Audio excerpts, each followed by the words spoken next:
आम आदमी पार्टी के संयोजक और दिल्ली के पूर्व मुख्यमंत्री अरविंद केजरीवाल का अंदाज हमेशा आत्मविश्वासी और सीधे मुद्दों पर वार करने वाला माना जाता है। जब भी जनता से जुड़ते हैं, प्रेस कॉन्फ्रेंस करते हैं तो वो खुलकर बोलते हैं और अपने बेबाक अंदाज की वजह से जाने जाते हैं।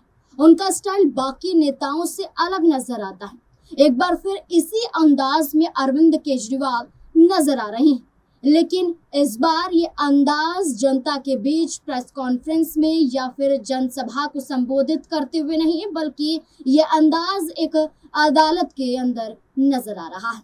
दरअसल अरविंद केजरीवाल ने बाकायदा वकील के तौर पर अपनी पैरवी दिल्ली हाई कोर्ट में की और हाई कोर्ट में अपनी दलीलें पेश करने के दौरान अरविंद केजरीवाल का अलग ही अंदाज नजर आया, जहां अरविंद केजरीवाल ने कोर्ट को ही अखाड़ा बना लिया और अपनी दलीलों में जस्टिस स्वर्णकांता शर्मा को भी नहीं बख्शा। आखिरकार क्या है पूरा मामला, जिसमें दिल्ली हाई कोर्ट की जस्टिस स्वर्णकांता शर्मा ने भी अरविंद केजरीवाल की तारीफ कर डाली। चलिए जानते हैं। नमस्कार, मैं हूं नाज़मीन खान और आप देख रहे हैं हमारा खास प्रोग्राम। कोर्ट के सामने मामला क्या है? दरअसल ये मामला लीकर पॉलिसी से जुड़ा हुआ है, जहां सीबीआई ने राउज एवेन्यू कोर्ट के उस आदेश को दिल्ली हाई कोर्ट में चुनौती दी है, जिसमें निचली अदालत ने अरविंद केजरीवाल, मनीष सिसोदिया समेत 23 लोगों को आरोप मुक्त कर दिया था। सीबीआई की ये अर्जी जस्टिस स्वर्णकांता शर्मा की बेंच के सामने पेंडिंग है। इस पर सुनवाई होनी थी, जो कि 13 अप्रैल को हुई, लेकिन केजरीवाल समेत सीबीआई की ओर से इस केस में पहले आरोपी बनाए गए दूसरे लोग नहीं चाहते कि जस्टिस स्वर्णकांता शर्मा इस मामले की सुनवाई करे। लिहाजा उन्होंने खुद जस्टिस शर्मा की बेंच के सामने अर्जी दायर कर मांग की कि वह इस केस की सुनवाई से खुद को अलग कर ले। केजरीवाल ने खुद अपनी बात रखी। इस मामले में दिलचस्प ये रहा कि सुनवाई में खुद अरविंद केजरीवाल हाई कोर्ट पहुंचे और उन्होंने खुद अपनी बात रखी। करीब 1 घंटे तक उन्होंने अपनी दलीलों को पेश किया। अपनी दलीलें जस्टिस स्वर्णकांता शर्मा के सामने रखी और इस दौरान जस्टिस शर्मा ने न केवल धैर्यपूर्वक उन बातों को सुना, बल्कि उन्हें साथ साथ लिखित में दर्ज भी किया। अरविंद केजरीवाल ने जस्टिस स्वर्णकांता शर्मा के दिए गए कुछ पुराने फैसलों और कोर्ट के बाहर के उनके व्यवहार पर सवाल उठाते हुए कहा कि उन्हें इस बात की आशंका है कि अगर यही बेंच इस मामले की सुनवाई करती है तो ऐसी सूरत में निष्पक्ष सुनवाई संभव नहीं हो पाएगी, निष्पक्ष फैसला निकल ही नहीं पाएगा और उन्हें इंसाफ नहीं मिल पाएगा। अरविंद केजरीवाल ने पुराने फैसलों का हवाला दिया। अरविंद केजरीवाल ने कहा कि आबकारी नीति से जुड़े 5 मामले इससे पहले जस्टिस स्वर्णकांता शर्मा की बेंच के सामने आए थे, जिसमें जमानत की मांग और गिरफ्तारी को चुनौती देने वाली अर्जी शामिल थी।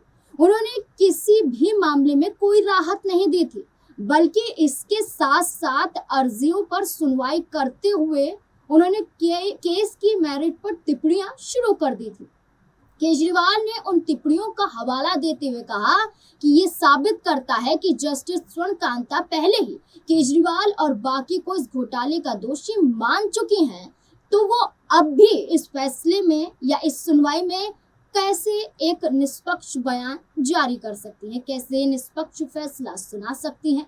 उन्होंने सीबीआई और ईडी की ओर से पेश हर दलील को तरजीह देते हुए सही माना है, तो उनके हक में फैसला कैसे आ सकता है, निष्पक्ष फैसला कैसे आ सकता है, ये सवाल अरविंद केजरीवाल ने उठाया। निचली अदालत के आदेश पर एक तरफा रोक लगाई। अरविंद केजरीवाल ने कहा कि निचली अदालत के जज ने बहुत विस्तार से सभी पक्षों की दलीलों को सुनने के बाद उन्हें आरोप मुक्त किया। जज ने यह फैसला दिया कि इस मामले में घोटाले या रिश्वत के कोई सबूत नहीं मिले। गोवा में पैसे ले जाने की भी कोई बात साबित नहीं हो पाई है। अरविंद केजरीवाल ने कहा कि सीबीआई ने 500 पेज के निचली अदालत के फैसले के खिलाफ मात्र 4 घंटे में दिल्ली हाई कोर्ट में एक अपील दायर कर दी। इतनी तेजी में बिना किसी तैयारी के दायर की गई ये याचिका खारिज हो जानी चाहिए। ये याचिका पर सवाल उठने चाहिए, लेकिन हाई कोर्ट ने बिना हमारा पक्ष सुने 9 मार्च को इस आदेश के कुछ हिस्सों पर रोक लगा दी।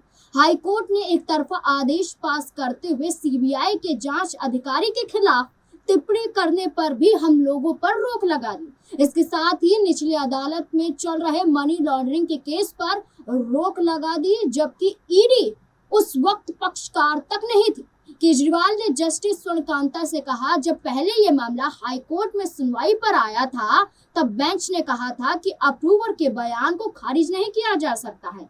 अब निचली अदालत ने अपने फैसले में जो गवाहों के बयान को लेकर कहा, उस निष्कर्ष को 9 मार्च को बेंच पहली ही सुनवाई में गलत ठहरा चुका है। तो ऐसे में फैसला कहाँ यहाँ निष्पक्ष नजर आ सकता है। अधिवक्ता परिषद के कार्यक्रम में शामिल होने पर भी सवाल।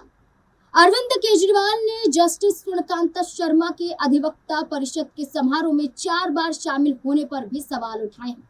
अरविंद केजरीवाल ने कहा है कि उस संगठन की विचारधारा मेरी विचारधारा के खिलाफ है। अब 4 बार उसमें शामिल हो चुकी है। मेरे खिलाफ केस भी राजनीतिक है। इससे मेरे मन में शंका पैदा होती है कि मुझे इंसाफ नहीं मिल पाएगा। जहां अरविंद केजरीवाल ने अपनी ये बात रखी तो वहीं जस्टिस शर्मा ने इस पर अरविंद केजरीवाल से पूछा, मेरा सवाल है कि क्या मैंने उस समारोह में कोई राजनीतिक या किसी विचारधारा से जुड़ा बयान दिया या फिर वो कार्यक्रम सिर्फ कानूनी विषय तक सीमित था। केजरीवाल ने इस पर पलटवार करते हुए कहा कि ये बात सामने आती है कि इस प्रोग्राम में आपका जाना ही मेरे मन में शंका पैदा करता है कि आप उनके पक्ष में ही फैसला सुनाएंगे। अमित शाह के कथित बयान का हवाला। केजरीवाल ने अमित शाह के बयान का भी हवाला दिया, जिसमें उन्होंने कथित तौर पर कहा था कि हाईकोर्ट के फैसले के खिलाफ तो अरविंद केजरीवाल को सुप्रीम कोर्ट में जाना ही होगा। केजरीवाल ने कहा कि पुरानी परंपरा ये भी रही है कि जज के निकट संबंधी अगर माने जाएं तो राजनीतिक पार्टी सत्तारूढ़ पार्टी से जुड़े होते हैं, तो जज सुनवाई से अलग हो जाते हैं। ऐसे मामलों में जस्टिस स्वर्णकांता इसे भी ध्यान में रखे कि आपको भी इस केस से अपने आप को अलग हटा देना चाहिए। आपने वकील से भी बेहतर बोला। जहां अरविंद केजरीवाल ने अपनी दलीलें पेश की तो वहीं अरविंद केजरीवाल ने अपनी बात पूरी कर जब कोर्ट से जाने की इजाजत मांगी तो जस्टिस शर्मा ने हल्के अंदाज में कहा कि आपने एक वकील से भी बेहतर तरीके से अपनी बात रखी है, खुलकर अपना पक्ष रखा है और सभी मुद्दों पर खुलकर अपना जवाब दिया है और सवाल खड़े किए हैं जिस पर विचार किया जाएगा। गलत मिसाल बनेगी। एसजी मेहता। सीबीआई की ओर से सॉलिसिटर जनरल तुषार मेहता ने इस मांग का विरोध किया कि जस्टिस स्वर्णकांता शर्मा को इस मामले की सुनवाई से हट जाना चाहिए। एसजी तुषार मेहता ने कहा कि ये कहना बहुत आसान है कि ये मामला किसी दूसरे जज को दिया जाए, लेकिन इससे एक गलत मिसाल बनेगी। अगर केवल आरोप लगाकर या जज पर शक जताकर कोई पक्ष ये तय करने लगे कि उसका केस कौन सा जज सुनेगा तो फिर कोई भी जज ऐसे मामलों की सुनवाई नहीं कर पाएगा। कोर्ट को प्रयासों को रोकना चाहिए जिनसे जज पर आरोप लगाकर माहौल बनाया जाए और अदालत पर दबाव डाला जाए। ऐसे प्रयासों पर रोक लगा देनी चाहिए। केजरीवाल ने तथ्यों को छुपाया। एसजी तुषार मेहता ने कहा कि जस्टिस स्वर्णकांता शर्मा की बेंच ने अरविंद केजरीवाल की गिरफ्तारी को सही ठहराया था। उस रीजन टू बिलीव वाले आदेश को बाद में सुप्रीम कोर्ट ने भी बरकरार रखा, लेकिन ये बात अरविंद केजरीवाल ने कोर्ट को नहीं बताई। एसजी तुषार मेहता ने कहा कि मनी लॉन्ड्रिंग के मामले में जज को जमानत पर फैसला देते वक्त आरोपी के खिलाफ केस की मेरिट पर अपनी राय देनी होती है। जस्टिस स्वर्णकांता की टिप्पणियां भी इसी संदर्भ में थी। जहां तक मनीष सिसोदिया के केस का सवाल है, सुप्रीम कोर्ट ने उन्हें इसलिए जमानत दी थी क्योंकि वो लंबे समय से जेल में बंद थे। इसका मतलब ये नहीं है कि वो इस बेंच के निष्कर्ष से सहमत नहीं था। अधिवक्ता परिषद के कार्यक्रम पर एसजी का जवाब। एसजी तुषार मेहता ने कहा कि अरविंद केजरीवाल का कहना है कि जस्टिस स्वर्णकांता शर्मा ने अधिवक्ता परिषद के कार्यक्रम में हिस्सा लिया था, लिहाजा उनकी निष्पक्षता पर उन्हें संदेह। एक बहुत ही अजीब और बचकाना तर्क है। किसी जज की व्यक्तिगत राजनीतिक सोच कुछ भी हो सकती है, उससे उन पर पक्षपाती होने का आरोप नहीं लगाया जा सकता है। वैसे भी अधिवक्ता परिषद एक बार एसोसिएशन है। अगर कोई बार एसोसिएशन किसी जज को कानून के विषय पर बोलने के लिए बुलाती है तो क्या जज को मना कर देना चाहिए? सुप्रीम कोर्ट से लेकर हाई कोर्ट तक कई जज अधिवक्ता परिषद के कार्यक्रम में गए हैं और कानून के विषय पर बोले हैं। ऐसे में क्या केजरीवाल उन सभी जजों के आदेशों को गलत ठहराएंगे? हकीकत तो यह है कि जिन जजों ने उन्हें जमानत दी उनमें से एक जज भी अधिवक्ता परिषद के कार्यक्रम में शामिल हुए थे। उन्होंने कहा कि कई जज यहाँ पर शामिल हुए हैं उस कार्यक्रम में, लेकिन आप यहाँ पर सिर्फ एक पर उंगली नहीं उठा सकते। तुषार मेहता ने कहा कि कोर्ट को इस बात से फर्क नहीं पड़ना चाहिए कि सोशल मीडिया पर क्या चल रहा है, पब्लिक क्या कह रही है। इस तरह की मांग को सख्ती से खारिज कर देना चाहिए।